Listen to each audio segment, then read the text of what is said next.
In this video, I'm going to just give my customers a little history, how I came about making these decoys. Believe me, there's a lot of people who think I'm half nuts to, create, put the time that it takes into these, take them out there for the general public to scrutinize, try to compete with the ultra competitive decoy market. And I'm going to just go over the history of where I started and how I ended up making these.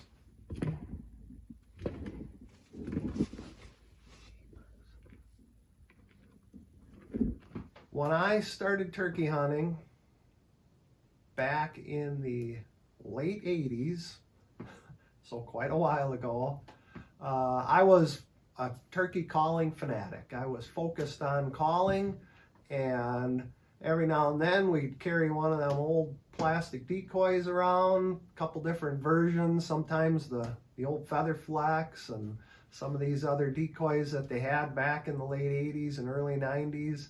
And I quickly decided that I didn't like decoys, because I realized that once I put the decoy out there, it seemed like my fate was sealed once the turkey saw that decoy out in the field. And I couldn't really make the situation turn in my advantage with my calling once they saw the decoy. So I quit using them. Probably by 1992, I was done. I gave up. I said, they ain't worth carrying around. And I knew something was wrong with the situation. In the years following, obviously it was, a lot of time was spent thinking about, people were saying, Jeff, come on, we got to use some decoys. I'm like, no, just rely on my calling. I can get the job done for you. And I was watching a PBS documentary called The Life of Birds, and they had a segment on the iridescence of birds, and they were talking about how birds' vision is different than a human's, and they were showing different birds under these UV exposing black lights, and it just dawned on me at that point in time is like, in North America, there aren't many birds that have more iridescent feathers on them than a wild turkey. Not only the gobbler, but also the hen. And it just dawned on me at that point that real iridescence versus painted plastic was definitely one of the reasons that they failed so often. So now my dad's a taxidermist, and I harvested a hen in the fall, and I brought it to my dad, and I drew him a little picture. I says, can you mount this for me? I want a real turkey decoy. And once I took this old decoy out, it was brand new then, but once I took it out and I saw that there was no longer a negative reaction ever when a turkey laid its eyes on this decoy. It was a total different change in their demeanor than the suspicious looks they were giving the plastic that I had seen. So basically, this is the start of it, is this old stuffer hen that my dad made for me. I carried this thing around all over, hunting in different states and going here, going there. And if a Jake would walk up to this decoy, I would literally have to wave my hand at it, jump up, do something, throw a stick at it, because all I knew, you can see, all it was going to take was about 3 seconds of that Jake interacting with my precious decoy, and it was going to be destroyed. friends of mine who also had my dad do these decoys for them let turkeys interact with the decoy for just a short period of time, and they destroyed the decoy, brought the decoy back to my dad, said, "Hey Jim, can you fix this decoy?" And he looked at it and he said, "What did you do?" There was no fixing them. They were basically destroyed. You know, a $300 decoy gone in an instant. So as time progressed, I started to experiment also with having a male decoy in with my hen. And my first interaction with the real turkeys there was one of, it was absolutely incredible. Those 3 gobblers down in Kansas ran into that mounted Jake decoy, and I mean, we couldn't shoot them off it. They came in so fast that my dad missed and I missed, and they were tearing that decoy up instantly. And I went, whoa, this is really, we're on to something here, right? Another thing that happened in these years of hunting, my brother-in-law bought an old, collapsible decoy that someone had glued some, it was a hen decoy, right? Got the gray head. Someone had glued some gobbler feathers onto it, on the back, basically just glued these shiny feathers on it. And boy, we did have some real good success with that decoy, but the turkeys were coming in and beating on it. It had a gray head. It was basically just a standing decoy, the old-fashioned decoy, but it had some gobbler feathers glued on, and that is one of the things that happened that I said that they aren't looking at that decoy as a hen. It's got gobbler feathers on it. They are identifying that as a gobbler, and they're coming in to beat it up. And, and I'm like, there definitely is something to this feathers.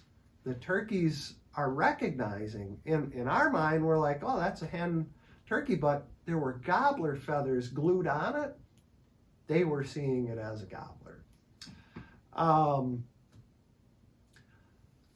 In the next few years after we were using that decoy, I would do just that. I would buy store-bought decoys, and I got pretty elaborate. I glue a full set of feathers on that store-bought decoy, and boy, I mean, it worked good. It definitely worked good for hunting, but I still felt that I could increase the durability and huntability and have a pose that I was in control of, that I had a feeling was going to be more effective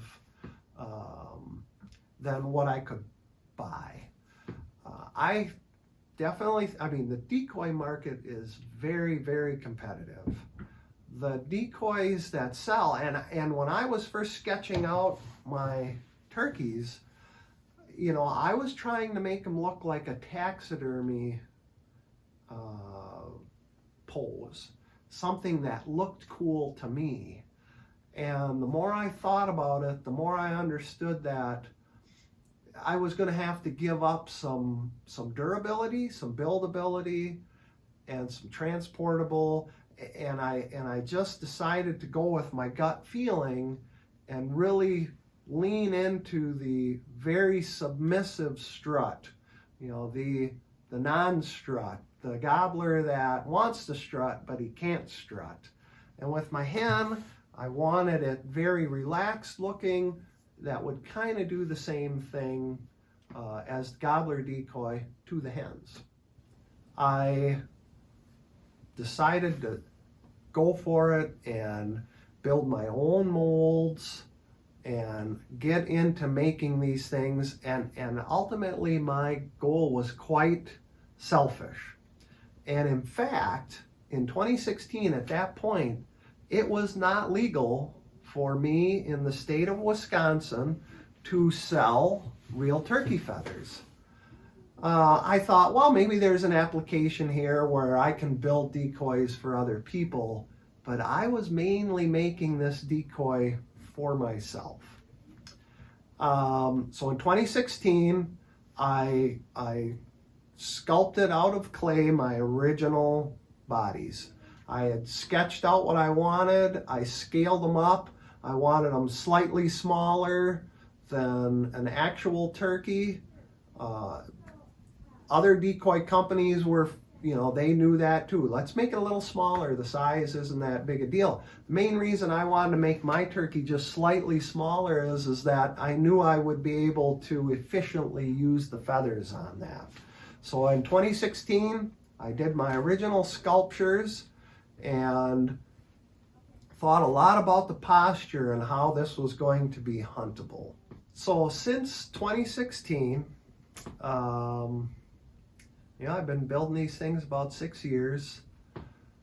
I have made, yearly tweaks and improvements each year to the decoy. The one thing I did not anticipate originally was how violent, this is regarding the male turkey decoy, the gobbler, how violent the turkeys were going to be.